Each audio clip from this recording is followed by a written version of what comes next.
What's up, everybody? I'm Lou, and this is Metal Lens Reviews. This happens to be your first time here checking out my channel. Well, thanks. Please do me that favor of like, comment, subscribe. Really helps me grow the channel and provide you guys with more content to watch. So what are we doing? A bit of a retro movie review, but it's not that old.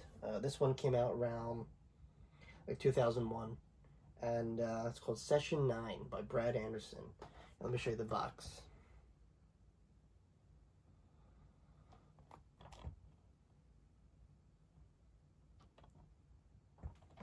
So there's so many better versions of this now. There's like Blu-rays and 4Ks. I remember renting it. I think I rented it in VHS, and then when they transitioned to DVD, I liked it so much I bought it. So this is a psychological horror, psychological thriller. One of the movies that kind of mess with your head. I loved it. Had a great vibe, great feeling, great atmosphere. In fact, I think the location takes place mostly like in an abandoned asylum. It was located somewhere in Pennsylvania. I'm almost certain. I might have to look that one up. But the cast, to say I could recite them from memory, the only one that really stands out is David Caruso. Now, David Caruso, I don't know if you guys ever watched CSI Miami. He was that guy. Red hair, really cool detective, that guy. And I believe this is like a made-for-TV version because it says USA Films. Remember USA? Let's watch wrestling on there. But yeah, so even the film is kind of grainy, like TV quality. Anyways, it doesn't take away from the film. It's awesome. Now the director, Brad Anderson, personal favorite of mine. Now he did movies like The Machinist, and I believe Stonehurst Asylum. But anyway, The Machinist has Christian Bale in it, and great movie. I'm not gonna go into it, but Christian Bale's like 80 pounds in that film. And cool fact, after that, I think after The Machinist, Christian Bale went on to do the Dark Knight trilogy. So he had to gain all that weight back, which is like medically insane. That's the kind of actor he is.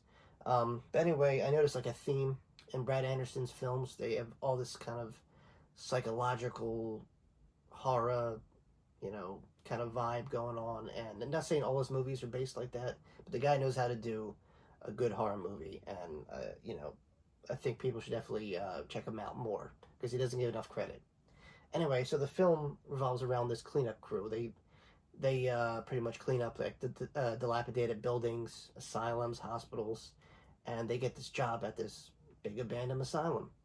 And the guy in charge, the boss in charge of this crew, can't really sustain it anymore. His business is going to collapse if he doesn't get this job. So he tells the caretaker, hey, listen, I'll do it in 2 weeks. The competition's like saying they'll do it in 4 weeks or 3 weeks. He's going to do it in 2. The guy's like, are you sure? He's like, yeah, all right, I'll do it. And, the deal's done. And then it kind of goes downhill from there pretty much. So this might lose the modern horror audience, especially when movies are a little more faster paced today. So if you do, and just because it's a slow burn doesn't mean it's boring. It might come off like that, but it's like the build up.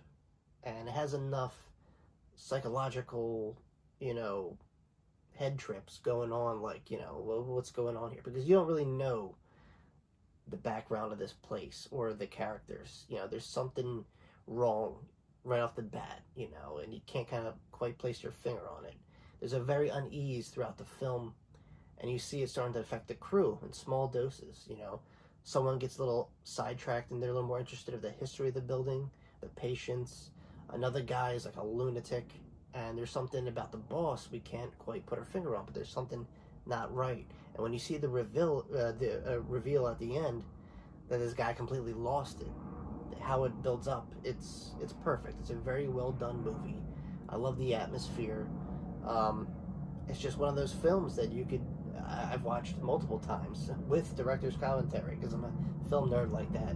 But all in all, I think it's a great movie. Like I said, it's not a slasher. There's not blood everywhere, but it's definitely worth your time, especially if you're looking for something, maybe you haven't seen before. I mean, I'm sure you've seen some movie of this caliber at some point, but this is done really, really well. And like I said, it's all about the setting here, that feeling of dread. And as you see these workers work in this really gritty, dilapidated insane asylum. It adds character to it. In fact, the building itself kind of feels like a character too. And when you start seeing things make a turn for the worst and the crew starts to dwindle down, um, in the vein of a slasher, you know, someone goes missing, the crew's like, well, where's this guy? Where's this guy? But when you see, you know, the climax and, you know, what's really going on, it's like, oh my God, you know, great, really twisted ending. Like I said, it's not violent, but it's impactful, and it sticks with you long after the movie's over. Full of dread, you know. Like I said, it's not haunting in a sense of like ghosts and, you know, demons and all that crazy stuff. It's just, you know, watching you know, a group of guys just slowly deteriorate mentally at different points of the movie, and it's fun. Like I said, it's a great watch. Despite it being made in 2001, I don't think it's dated. It doesn't feel like that. I mean, the look of it maybe, but other than that, it's a really well done psychological horror. If you feel like that's in your bag, or if you, like I said, I'm sure you could stream it by now. It's probably anywhere you normally would stream movies. I say give it a chance. You guys might like it. It's different. I really can't compare it to anything modern. Like I said, Brad Anderson has a very long list of movies. Do a IMDb search on him. A lot of his movies have the same kind of feel and vibe.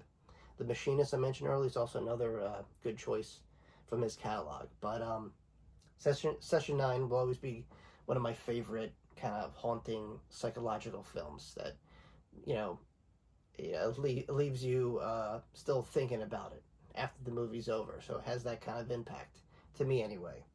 But yeah. Did anyone see it that I'm talking to right now? Did you guys see Session 9? Let me know what you think. But yeah, like I said, definitely recommend it. So that's it. There's the box again.